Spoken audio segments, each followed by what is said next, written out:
السلام علیکم دوستو، تو آج بات کریں گے ایک دل دہلا دینے والا واقعہ۔ عجیب جنازہ، باپ کا قرض بیٹی نے ادا کیا۔ ایک چھوٹے سے گاؤں میں ایک غریب آدمی حاجی صاحب اپنی بیٹی کے ساتھ رہتا تھا۔ حاجی صاحب ایک ایماندار اور نیک دل انسان تھے، لیکن غربت کی وجہ سے وہ اپنی زندگی کی ضروریات کو بمشکل پورا کر پاتے تھے۔ ان کی بیوی کا انتقال اس وقت ہو گیا تھا جب ان کی بیٹی فاطمہ بہت چھوٹی تھی۔ حاجی صاحب نے فاطمہ کو بڑی محنت اور محبت سے پالا تھا۔ وہ فاطمہ سے بے حد محبت کرتے تھے اور چاہتے تھے کہ اسے زندگی کی ہر خوشی ملے۔ فاطمہ ایک نیک دل اور فرمانبردار بیٹی تھی جو ہمیشہ اپنے باپ کا ساتھ دیتی تھی۔ وہ اپنے والد کی غربت اور مشکلات کو سمجھتی تھی اور کبھی شکایت نہ کرتی تھی۔ حاجی صاحب کا ایک ہی خواب تھا کہ وہ اپنی بیٹی کی شادی عزت و احترام کے ساتھ کریں، لیکن مالی مشکلات ان کے لیے یہ خواب پورا کرنا مشکل بنا رہی تھی۔ ایک دن حاجی صاحب شدید بیمار پڑ گیا۔ وہ جانتے تھے کہ ان کی زندگی کے کم دن رہ گئے ہیں اور اس وجہ سے وہ بہت پریشان تھے کہ ان کی بیٹی کا کیا ہوگا۔ ان پر کچھ لوگوں کا قرض بھی تھا جو واپس کرنے کے قابل نہیں تھے۔ وہ اپنی بیٹی کو اکیلا چھوڑنے کا سوچ کر بے حد افسردہ ہو جاتے تھے۔ فاطمہ اپنے والد کی حالت دیکھ کر بہت پریشان تھی، لیکن اس نے کبھی اپنے والد کے سامنے اپنی پریشانی ظاہر نہیں کی۔ وہ دن رات اپنے والد کی خدمت میں مصروف رہتی تھی اور دعا کرتی تھی کہ اللہ ان کے والد کو صحت دے دے، مگر اللہ کی مرضی کچھ اور تھی۔ ایک دن حاجی صاحب کا انتقال ہو گیا۔ حاجی صاحب کا انتقال فاطمہ کے لیے ایک بہت بڑا صدمہ تھا، لیکن اس نے اپنے والد کی تدفین کے سارے انتظامات صبر و تحمل کے ساتھ کیے۔ گاؤں کے لوگ بھی حاجی صاحب کی ایمانداری اور نیک نیتی کی وجہ سے ان کا بہت احترام کرتے تھے، لہٰذا جنازے میں بہت سے لوگ شامل ہوئے۔ لیکن حاجی صاحب کے انتقال کے بعد فاطمہ کے سامنے ایک بڑا مسئلہ آیا۔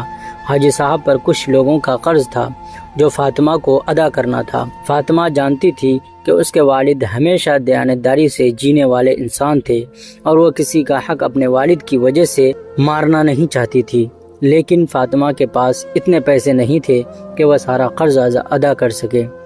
ایک دن قرض دار فاطمہ کے دروازے پر آئے اور اسے کہا کہ حاجی صاحب کا قرض جلدی ادا کیا جائے ورنہ انہیں سخت قدم اٹھانے پڑیں گے۔ فاطمہ نے ان سے کچھ وقت مانگا اور دل میں دعا کی کہ اللہ اس کی مدد کرے۔ فاطمہ نے اپنی محنت سے کچھ پیسے جمع کیے تھے جو اس نے اپنی شادی کے لیے رکھے تھے، لیکن اب اسے احساس ہوا کہ اس کے والد کی عزت اور دیانتداری اس کی اپنی خوشیوں سے زیادہ اہم ہے۔ اس نے اپنی ساری جمع پونجی نکالی اور قرض داروں کو دے دی۔ اس نے دل میں پکا ارادہ کیا کہ وہ اپنی خوشیوں کی پرواہ کیے بغیر اپنے والد کا قرض ادا کرے گی۔ جب فاطمہ نے قرض داروں کو پیسے دے دیے تو وہ حیران رہ گئے۔ وہ جانتے تھے کہ فاطمہ غریب ہیں اور اتنی بڑی رقم ادا کرنا اس کے لیے آسان نہیں تھا۔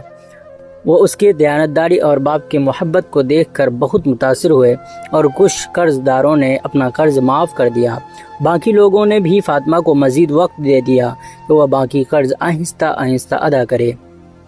فاطمہ نے اپنی محنت جاری رکھی اور اللہ کے فضل سے وہ باقی قرض بھی ادا کرنے میں کامیاب ہو گئی۔ گاؤں کے لوگ اس کی قربانی اور ہمت کی بہت تعریف کرتے تھے۔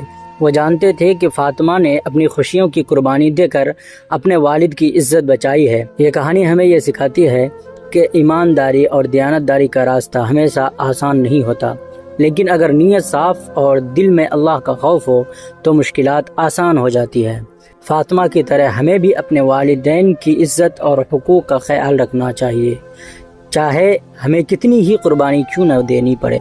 یہ کہانی اس بات کی بہتر مثال ہے کہ محبت، قربانی اور ایمانداری سے بڑی کوئی چیز نہیں ہوتی۔ فاطمہ نے نہ صرف اپنے والد کی آخری خواہش پوری کی بلکہ اپنے کردار سے یہ ثابت کیا کہ سچی محبت اور دیانتداری کبھی بیکار نہیں جاتی۔